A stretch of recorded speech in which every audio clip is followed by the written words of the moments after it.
Mira, yo creo que Viena, bueno, tuvo un desarrollo arquitectónico importante en el finales del siglo XIX y principios del XX, tanto por lo que se conoce como la secesión vienesa, que es en el fondo una, podríamos decir, una vertiente, ¿no es cierto?, del Art Nouveau, donde tiene muchos arquitectos importantes y donde tienen una obra interesante, una ciudad que se está desarrollando en esa etapa. Ahora, él es pequeño, él tiene como 10 años, yo creo, o algo así, ¿no es cierto? Viaja como a los 10 años y está como a los 14. O sea, yo creo que es más influyente probablemente en su educación, en su formación, que precisamente en su relación con la arquitectura. Pero sin duda, claro, una estadía en Viena debe haber sido una aventura en esos años, por la lejanía además, por el viaje que debe haber significado, ¿no es cierto? Llegar hasta Viena, claro, en barco, y no en avión probablemente, ¿no es cierto? Criarse ahí con su hermano que él sí estudia arquitectura en Viena, por eso lo preguntaba, que pudo haber resultado como una influencia directa, quizás, ese viaje. O sea, yo creo que más que una influencia directa, porque en el fondo la arquitectura que se desarrolla en Viena en esos tiempos, ¿no es cierto? Una arquitectura que además relaciona, ¿no es cierto?, se relaciona con Klimt, ¿no es cierto?, el artista, y con una serie de arquitectos como Otto Wagner, ¿no es cierto?, y otros, que es una arquitectura muy particular. En ese sentido no creo que haya habido una influencia en su formal, digámoslo así, en su arquitectura posterior, pero sí probablemente en lo que se estaba suscitando de una renovación arquitectónica mundial, ¿no es cierto?, que él puede haber tenido ¿no es cierto?, haber tenido esa experiencia, digámoslo así. Pero no diría que exactamente en su arquitectura posterior. Su arquitectura posterior está relacionado, y de hecho él busca, ¿no es cierto?, como ciertas raíces en lo colonial, etc.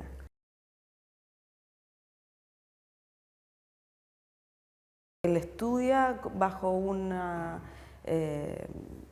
¿no es cierto?, una malla académica, un sistema de enseñanza de la arquitectura que es un Bossartiano, ¿no es cierto?, que se estudia a partir de los estilos, y una enseñanza académica, conservadora y probablemente que debe haber concebido o entendido como retrógrada. En ese sentido, él plantea desde su proyecto de título, ¿no es cierto?, su foco, ¿no es cierto?, en la arquitectura colonial, que probablemente era de los estilos que no se estudiaba no sé, el gótico, el clásico, ¿no es cierto?, renacentista, no sé. Probablemente no se haya estudiado realmente la arquitectura colonial que se había desarrollado en Chile. Entonces, en ese sentido, yo creo que su crítica tiene que ver, ¿no es cierto?, con una arquitectura, o sea, con una enseñanza que es más bien conservadora, en contraste, ¿no es cierto?, con los cambios que estaban sucediendo en el mundo a partir del desarrollo de la arquitectura moderna. Y por lo tanto, creo que su crítica es bien tensionada, digamos así, no es clara, no es radical, más bien es compleja.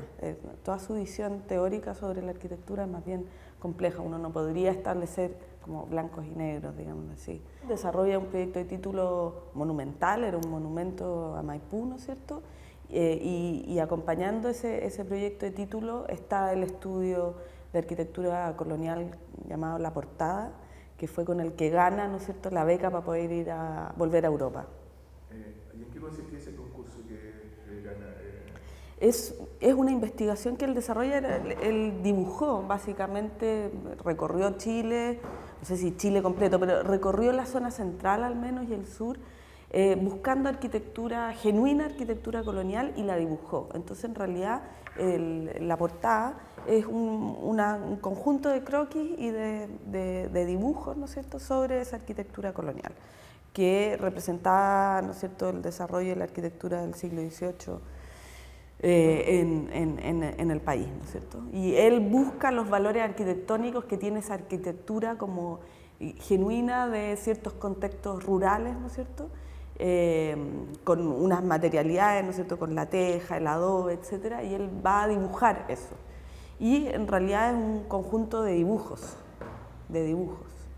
Él obtiene una beca, se va primero a París y estudia con Van der Loo y Theo van Desburg, que son... Theo van Desburg es arquitecto, pero en el fondo estaban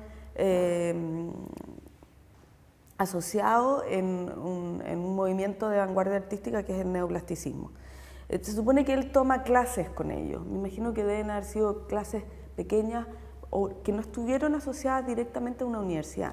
Después viaja a Viena y ahí estudia con Peter Behrens en la Academia de Bellas Artes de Viena, en una institución como más reconocida, digámoslo así. Y ahí desarrolla una serie de proyectos para Viña del Mar con Peter Behrens y finalmente vuelve a París y trabaja con Le Corbusier, hasta donde se conoce, digámoslo así.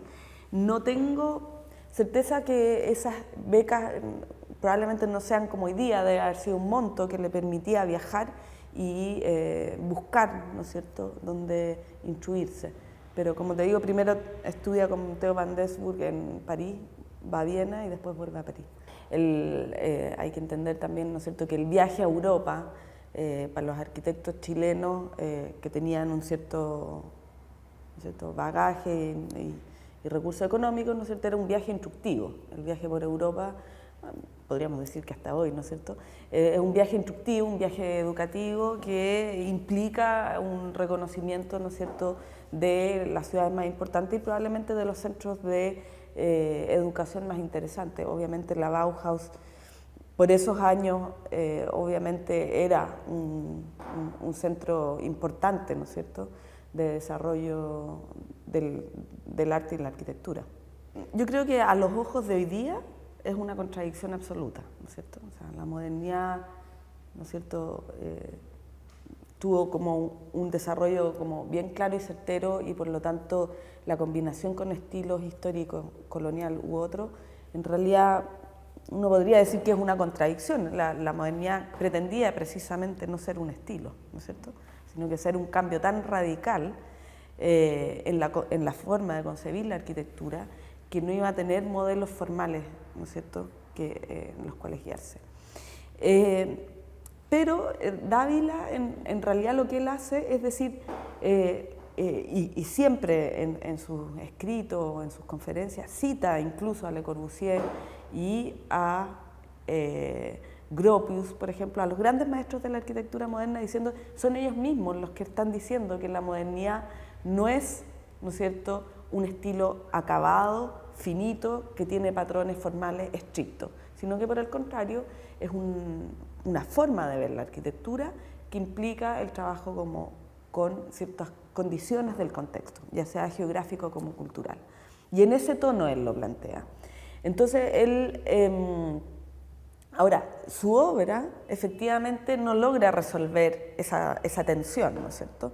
Y por lo tanto hace unas obras que son, podríamos decir, eclécticas y que mezclan, ¿no es cierto?, ¿no es cierto?, formatos o formas coloniales con formas modernas. Y eso es lo que, o sea, su obra vista hoy en día en ese tono es una obra ecléctica, sobre todo la obra doméstica. Pero cuando uno lo lee, se entiende que él estaba era muy crítico de asumir la modernidad de manera irracional, o sea, sin cuestionarla, digamos. Era crítico de asumir la modernidad como un patrón formal el que había que repetir y que probablemente se estaba dando, ¿no es cierto?, en las escuelas de arquitectura de manera irreflexiva, digámoslo así. Y lo que él dice es que hay que, por ejemplo, cita a Le Corbusier y dice, Le Corbusier dice que la vivienda es una máquina para habitar, pero los que la habitan no son máquinas, ¿no es cierto? Y son hombres que tienen, ¿no es cierto?, vida doméstica Entonces, esa contradicción que él está planteando es bien interesante, a mí me parece muy interesante. En el resultado en su obra es una obra, podríamos decir, ecléctica.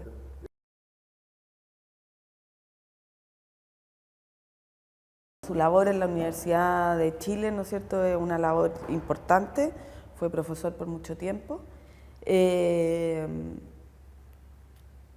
Pero si yo pudiese decir, yo creo que su legado importante, ¿no es cierto?, también yo diría que son sus dos obras más importantes, que es el Cap Ducal y la Casa Flores en Viña del Mar. O sea, ese es un legado visual. O sea, yo creo que el Cap Ducal es una obra emblemática de la modernidad arquitectónica, prematura incluso, el año 36, y que establece, ¿no es cierto?, unas condiciones espaciales absolutamente nuevas.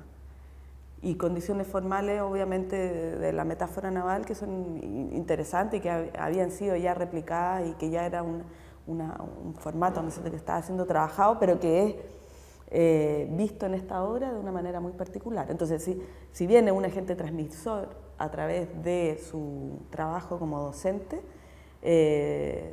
estas dos obras creo que son fundamentales en la historia de la arquitectura moderna en Chile. Primero que esta condición, ¿no es cierto?, de no asumir la modernidad de manera irreflexiva hace que sea un profesor bastante especial dentro del ámbito de la Universidad de Chile. De hecho, se supone que era casi competencia, ¿no es cierto?, de Juan Martínez, que Juan Martínez era un radical, ¿no es cierto?, que había asumido la modernidad, un funcionalista, ¿no es cierto?, etcétera, versus Dávila, que insistía, ¿no es cierto?, con buscar las condiciones del contexto, de cierta arquitectura, o sea, como que le daba más importancia a las fachadas, ¿no es cierto?, no estaba tan preocupado en la funcionalidad. Había como estos dos polos. Entonces, entiendo su labor en ese sentido. Y por otro lado, él fue profesor de Historia de la Arquitectura y parte del Departamento de Historia. Entonces, me imagino que su labor docente, además del ámbito del taller, estuvo relacionado con lo que tú dices, ¿no es cierto?, como estudiar la modernidad y presentarla, ¿no es cierto?, a sus estudiantes. O sea, presenta cinco croquis, presenta cinco croquis.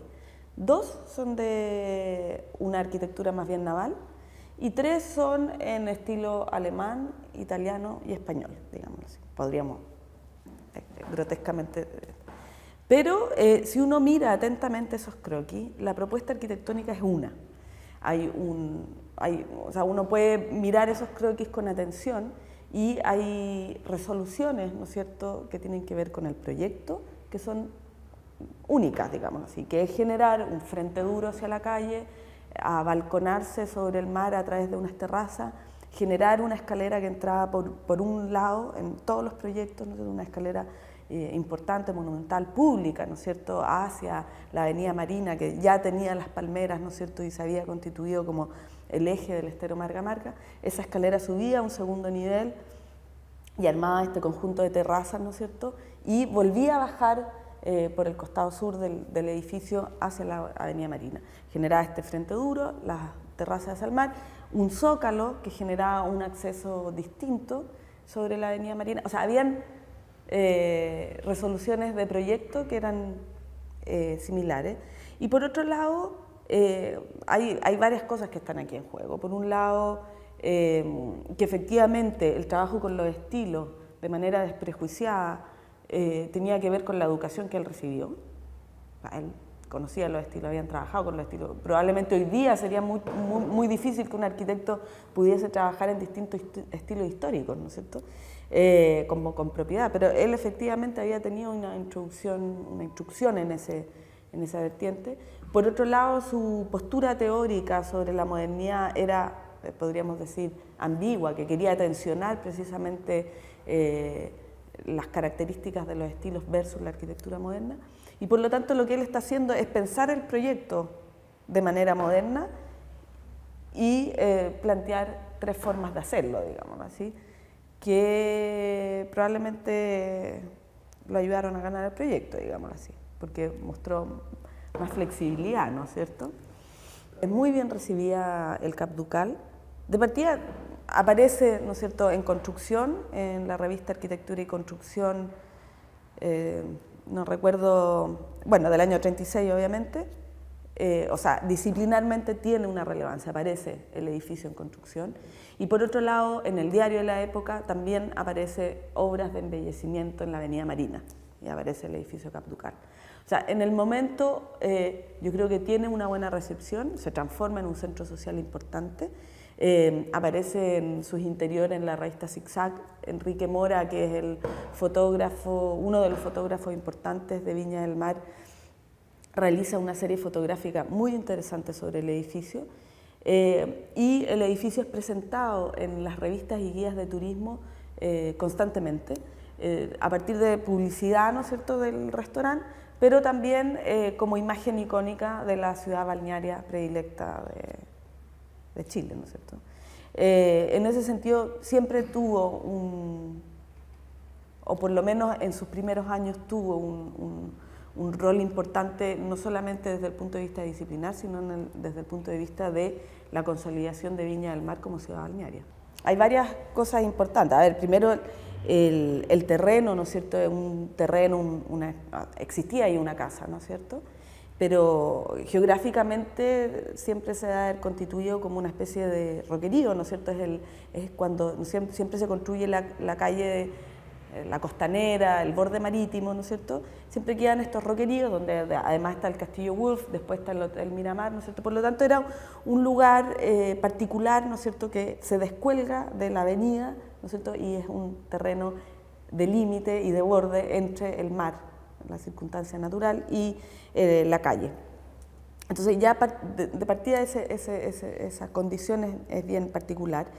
Y lo que hace él es construir el contorno completo de ese pedazo de tierra que debe haber estado ahí, ¿no es cierto?, con esta forma triangular, ¿no es cierto?, que asemeja a un barco, y por lo tanto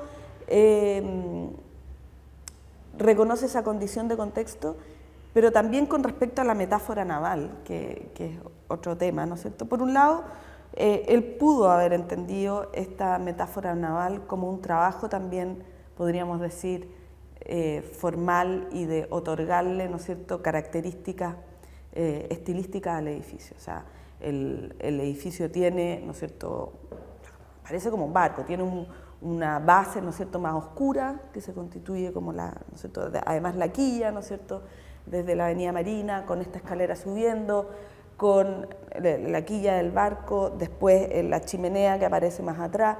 O sea, hay una imagen que construye, que es una imagen además presente en el puerto de Valparaíso.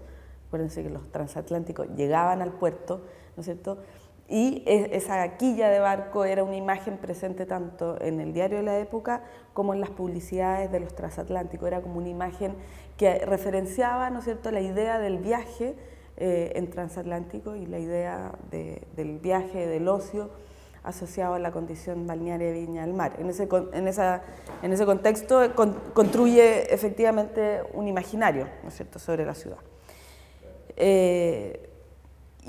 Al interior el edificio es estratégico, ¿no es cierto? Pone sobre la Avenida Marina todos los servicios, que son cocinas, baños, ¿no es cierto?, de este restaurante, y los espacios públicos los desarrolla hacia el mar a través de dos niveles que son más bien cerrados, un tercer nivel que es una terraza completamente abierta y un cuarto nivel también totalmente abierto. Y lo que genera un sistema de recorrido que permite ir recorriendo el edificio como en espiral, ¿no es cierto?, abalconándose sobre el mar con esa misma sensación de estar como en un barco. Hay varias como ideas ahí, yo creo, presentes, tanto como en lo formal, pero también como en la condición espacial que tiene el edificio. Yo creo que la obra del Cap Ducal es icónica, emblemática, paradigmática, única, digamos así, ¿ya? Y creo que y eso es un valor como muy importante que tiene la obra. Ahora, la referencia naval es una referencia que está en el contexto chileno, como en el uruguayo, como en el brasilero, como en España, digámoslo así. O sea, la arquitectura moderna en contextos de borde costero, incluso no, porque podemos tener varios casos, ¿no es cierto?, en Ñuñoa, ¿no es cierto?, de casas que utilizan la metáfora naval. En el fondo se utilizó por esta primera modernidad, ¿no es cierto?, las barandas, ¿no es cierto?, de barco, ojos de buey, ¿no es cierto?, etcétera. En ese sentido, sí, podría ser un referente, ¿no es cierto? De hecho, al Cap Ducal siempre se le ha relacionado con el Club de Yates de San Sebastián y otras obras del mismo carácter, ¿no es cierto? Obras ubicadas en bordes fluviales o costeros, ¿no es cierto?, que utilizan la metáfora naval en su resolución formal. Ahora, sí podría ser. Ahora, yo creo que Viña del Mar, como ciudad, ¿no es cierto?, balnearia, tiene un proceso sumamente interesante de transformación desde una villa, ¿no es cierto?, Viña del Mar, una villa de casas aristocráticas, de segundas viviendas, ¿no es cierto?, en un balneario masivo.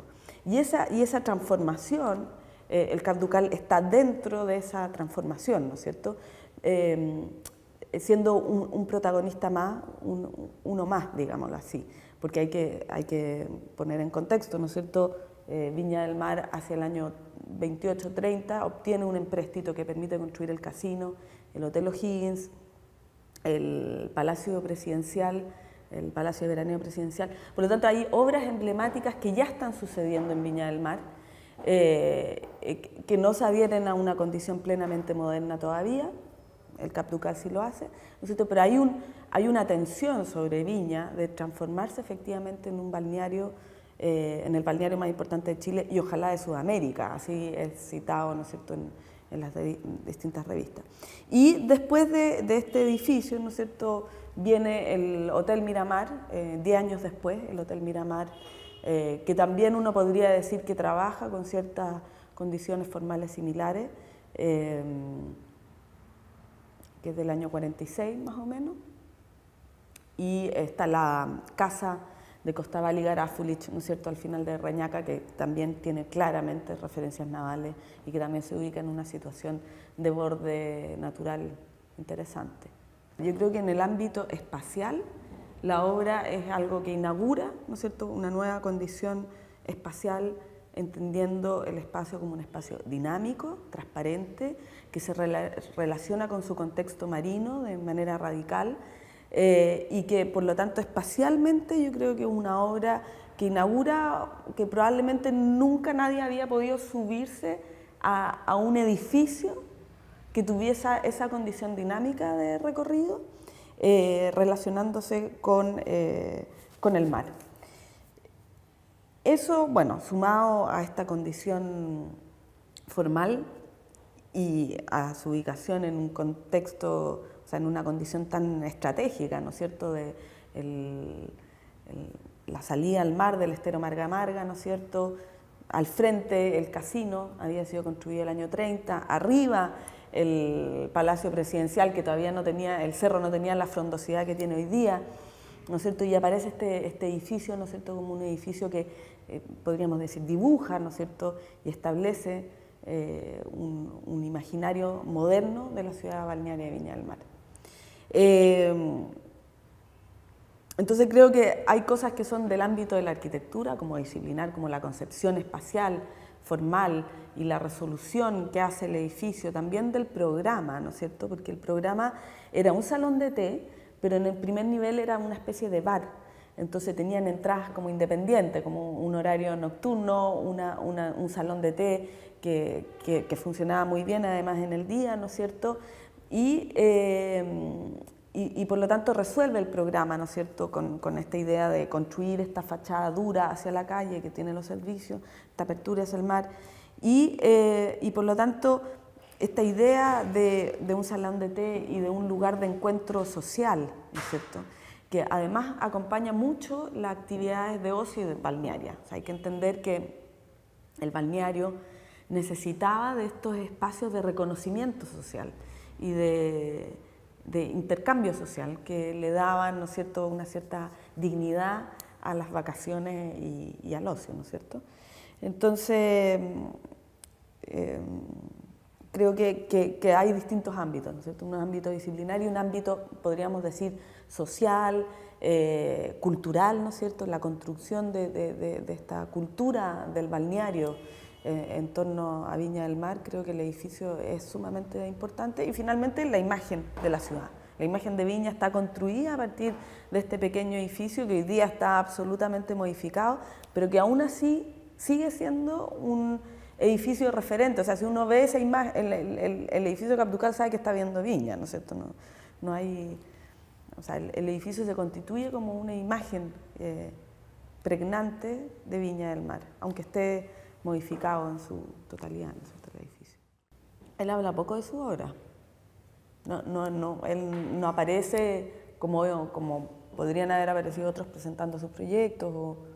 De hecho, el Cap Ducal, por ejemplo, tiene poca presencia en las revistas disciplinares después de esa imagen que aparece en Arquitectura y Construcción, que aparece el Cap Ducal en la obra. Luego aparece muy tardíamente, casi 10 años después de su construcción, aparece una pequeña imagen en la revista, no estoy plenamente segura, pero en un especial de arquitectura aparece como una de las obras emblemáticas de los últimos tiempos, digámoslo así. Y el Cap Ducal después aparece en los 80 en unos artículos de Ortega, etc. O sea, cuando el Cap Ducal está en su esplendor arquitectónico, no tiene presencia en las revistas disciplinares, ya sea porque o él no lo presentó o porque no se mostraba su obra, pero en el fondo quiero decir que su obra se muestra poco en las revistas de arquitectura.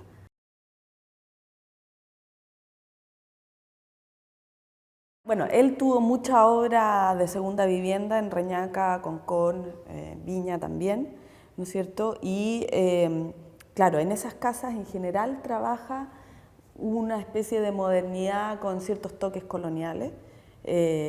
La Casa Flores, además, uno podría decir que, o sea, claramente, ¿no es cierto?, tiene elementos formales de la arquitectura colonial, pero no tiene nada que ver con la arquitectura colonial, ¿no es cierto? Si uno mira su planta, ¿no es cierto?, este muro columnata que encierra este espacio vacío frente a la casa, ¿no es cierto?, estas puntas, curvas, etcétera, podría decir que no tiene nada que ver con la arquitectura colonial, sino que utiliza ciertos recursos formales para darle a la casa una condición formal, no sé, doméstica etcétera. Bueno, y eso lo hace mucho en sus casas en Reñaca y en Concón. Trabaja, ¿no es cierto?, con arcos de medio punto, con techos inclinados, ¿no es cierto?, con aleros, ¿no es cierto?, y siempre como que establece este diálogo, ¿no es cierto?, entre una arquitectura colonial con ciertas condiciones como modernas, sobre todo en el tratamiento de la pendiente y de cómo estas casas, ¿no es cierto?, construyen ese basamento. Y podría uno decir de que, bueno, que hay varias influencias, ¿no es cierto?, pero siempre se utilizan, ¿no es cierto?, los basamentos de piedra, ¿no es cierto?, las casas no se utilizan techumbres de madera, hay varias, podríamos decir que la segunda vivienda en el borde costero tiene varios, ¿no es cierto?, elementos que se van repitiendo en esos años y que algunos podrían ser en parte patrimonio, ¿no es cierto?, del trabajo de Dávila en la costa. Bueno, la Casa Flores bueno, tiene una condición urbana interesante, ¿no es cierto? Se ubica en una esquina, en la bajada de Agua Santa, por lo tanto hay una condición urbana importante. Siempre fueron, esa calle siempre se ubicaron grandes casas y por lo tanto esta casa venía, ¿no es cierto?, a responder a un barrio de carácter de viviendas, digámoslo así, pero la condición de esquina obviamente le da un carácter distinto y él establece esa condición de esquina como fundamento del proyecto, básicamente, tanto en la construcción de este basamento en el cual se ubica la casa como esta repetición del muro columnata que construye este vacío entre la casa, que también tiene una especie de forma curva, y este muro columnata que cierran ese espacio vacío intermedio que es como una terraza. Además de eso tiene unos balcones, ¿no es cierto?, de madera, como coloniales. Uno podría hacer un balcón colonial de madera como de las iglesias, ¿no es cierto? Además tiene como otra conexión, ¿no es cierto? No es plenamente de vivienda. Pero ese muro columnata debe ser de hormigón armado, porque está totalmente suelto, ¿no es cierto? No tiene vigas en el otro sentido, es un muro que está ahí en un... Bueno, y por lo demás no se ha caído con ningún terremoto, etcétera. O sea, podría decir de que es de hormigón armado con certeza, digámoslo así. Y por lo tanto, bueno, eso demuestra que hay un alto conocimiento de los materiales de la época, de la tecnología de la época. El Cap Ducal también. Tienen que hacer un basamento sobre piedra, roquerío, con el mar, la humedad, etcétera. O sea, hay un trabajo ingenieril importante. Él tiene esos conocimientos y trabaja con la tecnología de la época. Y incluye estos elementos, ¿no es cierto?, distintos, como estos balcones de madera en este segundo nivel, rememorando, ¿no es cierto?, una arquitectura anterior, ¿no es cierto? Bueno, yo creo que es como su arquitectura, un ser mucho más ecléctico, mucho más difícil de encasillar o de entender, digámoslo así, porque fue una persona que, tanto en sus textos como en su obra, siempre plantea esta especie de contradicción entre una modernidad heroica, ¿no es cierto?, que es la que trabaja Duarte, la que trabaja Gebhard, ¿no es cierto?, heroica, triunfante, ¿no es cierto?, versus esta que es más doméstica, que busca otras cosas, que se relaciona con el contexto, etc. Y por lo tanto es una persona menos encasillable en su ambición de modernidad, digamos. Por lo tanto, su labor en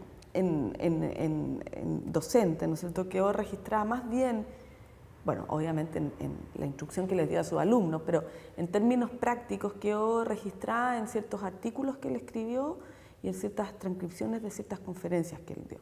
Esas son interesantes y son importantes, pero yo insistiría que su mayor legado son estas obras, porque ellas constituyen o representan en sí mismas esas contradicciones, ¿no es cierto?, que él tuvo, y son dos obras que se encuentran en pie.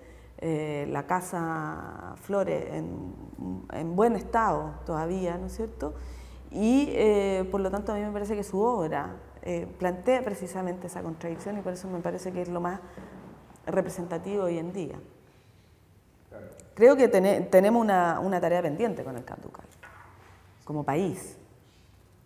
O sea, yo creo que al Cap Ducal no se le ha dado el trato digno que una obra de la relevancia que ha tenido debió haber sido una obra totalmente protegida, digamos así.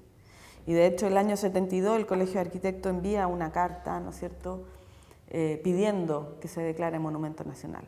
Tarde, porque ya su dueño había solicitado, ¿no es cierto?, ante la dirección de obras, ¿no es cierto?, la transformación del Cap Ducal en un hotel, que fue que es el gran ultraje que sufre este pobre pequeño edificio, restaurante, ¿no es cierto?, espacio público, que se transforma en un hotel con muchas piezas, ¿no es cierto?, y por lo tanto su modificación es radical. Como ya se le había dado el permiso de edificación, fue imposible detener en ese minuto las obras.